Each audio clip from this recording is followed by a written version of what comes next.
অন্তর্বর্তীকালীন সরকার বিভিন্ন রাজনৈতিক দলগুলোর সাথে দীর্ঘ মতবিনিময়ের মাধ্যমে তারা যে সংস্কার প্রস্তাবনা তৈরি করেছে, আমাদের প্রত্যাশা ছিল যে নির্বাচন পরবর্তী সময়ে অন্তত সংস্কার বিষয়ে জাতীয় ঐক্যমত্য থাকবে, সরকার এবং বিরোধী দল আন্তরিকভাবেই সংস্কার প্রস্তাবনাগুলো বাস্তবায়ন করবে। কিন্তু আমরা লক্ষ্য করছি যে 133টি অধ্যাদেশের মধ্যে জনগুরুত্বপূর্ণ নীতি নির্ধারণী এবং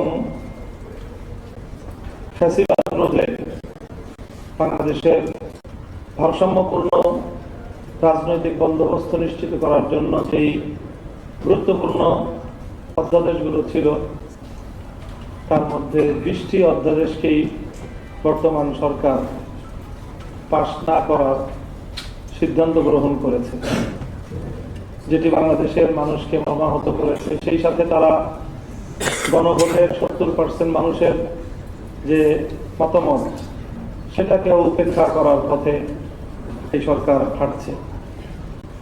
দায়িত্বশীল বিরোধী দল হিসেবে 11 দলীয় ঐক্য এই পরিস্থিতিতে তারা নীরব থাকতে পারে না। এই জন্য আমরা জাতীয় সংসদে আমাদের সংসদ সদস্যবৃন্দ অব্যাহতভাবে সংস্কার বাস্তবায়ন করার জন্য, বিশেষ করে অন্তর্বর্তীকালীন সরকারের আমলে ঐক্যমত্য কমিশনে যে সকল প্রস্তাবনাগুলো গৃহীত হয়েছে এবং সেই আলোকে যে জুলাই সনদ হয়েছে এবং যে সকল অধ্যাদেশগুলো জারি হয়েছে, সেই সকল অধ্যাদেশগুলো আইনে পরিণত করার জন্য দাবি জানিয়ে আসছে।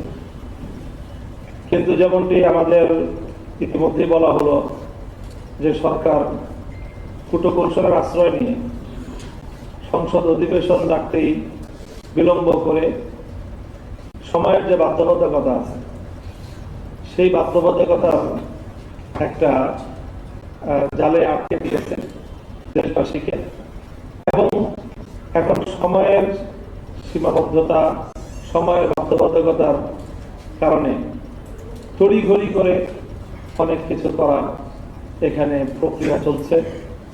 আগামী 12ই এপ্রিল পঞ্জিকা দিবসের যে সংসদ অধিবেশনের 30 কর্মদিবস সমাপ্ত হওয়ার যে টাইম লাইন, সেটাকে কেন্দ্র করে এখন সকাল বিকাল এবং বন্ধের দিনেও সংসদ অধিবেশন পরিচালনা করার এই পথ অবলম্বন করতে হয়েছে।